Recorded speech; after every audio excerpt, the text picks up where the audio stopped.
يا أميرة دحين متى حتسوي ألبومك الجديد؟ متى حتطلعي؟ على فكرة لما عزفت أنا وياك في الجيتار قبل يومين قاعد يقولوا لي أحد قال لك من قبل إن صوتك حلو؟ تخيل والله العظيم قالوا لي كذا. والله معلش خلوني أغني لكم الحين. لا بالله لا حصدم يا جماعة معلش. اوكي يا أميرة يعني تمدحوها هذا كل شيء إلا الصوت. لا تمدحوا الصوت. لا لازم. رحم الله امرئ علم قدر نفسه يا أميرة صوتها مو حلو معلش. ولا أنا احنا اثنين صوتنا نشاز الصراحة بديكم إياها من الآخر. على فكرة ترى سويت أغنية وأنا صغيرة مراهقة كذا أنا وأخوي علاء. والله سوينا أغنية اخترعنا من الدرج حق بيتهم. لا اخترعنا الكلمات وسوينا الموسيقى وأنا سجلت صوتي وعلاء أخوي ركبوا على الموسيقى وبعدين سوينا فيديو كليب في بيتنا. تخيلوا قاعدة أنزل من الدرج ورحت دورت فستان كذا إنه فستان فخم ولبست فستان يا الله ولا وقاعدة أبكي أشوف أتفرج صورة أحد كأنه إنه هو حبيبي وقاعدة أبكي وأسوي لها أسود أبيض. والله ذكريات انا واخويا كان عندنا كذا فضاوه طبيعيه. هذول اثنين كانوا يعني شويه. طيب يا جماعه بما انه لسه ورانا طريق ساعه ونص تقريبا اسالوني اي اسئله انا وعبد الرحمن حابين كذا نجاوب عليها نتونس مع بعض يعني كذا نقعد نجاوب على اسئلتكم ونتونس عشان ما نحس بالطريق. يا جماعه في فلوج صح؟ في فلوج اليوم حينزل بتوقيت الفلوج حيعجبكم باذن الله.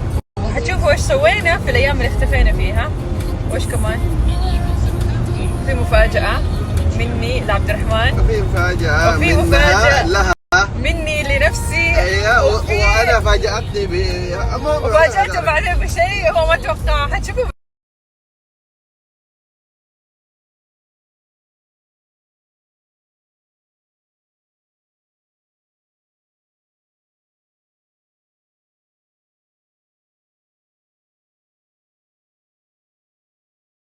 والله ما جاء في بالي بس احسه حيكون مفيد اكثر كمان بس ما ادري اذا اثنين هم انخلطوا مع بعض يعني يصير ولا ما يصير. ايش حكمه؟ الرز انا مسويت بخاخ الرز احطه على وجهي. ايوه ومره يعطي نضاره وكذا حسيت وجهي. اسمع عندي لك فكره بخاخ الرز مع شويه دقيق.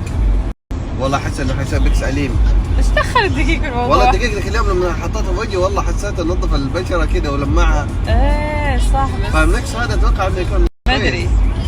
جرب هي قالت لي اللبان مع الرز حجرب بس ابغى اجيب لبان او عندنا حشوف ولا هو نوع خاص صح اللي يكون الوجه.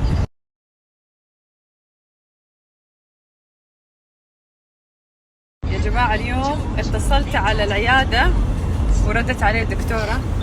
لا ايه قلت لها قولي لي ايه اوكي لسه حقول لهم. اوكي خلاص ايش قلت لهم؟ حسبتك حتجيبي من الاخر انا ابغاك تجيبيها من البدايه القصه. ايوه اتصلت بعدين قالت الدكتوره الو قلت لها الو معاكي ام سيمبا ام سيمبا وام ميتا. قالت لي هلا عيالك بخير وكويسين. لا من جد انت جبتيها من النهايه دحين ما جبتي الهرجه من البدايه. ايش البدايه كانت؟ لما اتصلت على العياده الثانيه. اوه ماي جاد جبت العيد يا جماعه. كتبت في جوجل العياده اللي حطينا فيها القطط وما كنت اعرف انه لها مليون فرع. قاعده اتصل من امس اتصل حتى قلت لكم انه ما يردوا علي. اتصل ما حد رد. اليوم اتصل كمان 3 مرات ما حد رد.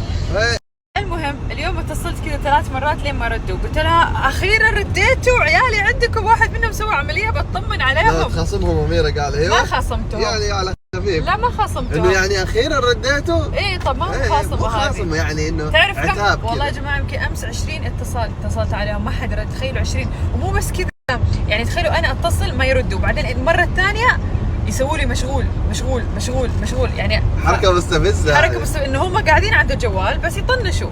فانا ما عجبتني الحركه هذه. اتاريني قاعده يا جماعه اتصل على العياده الغلط اصلا.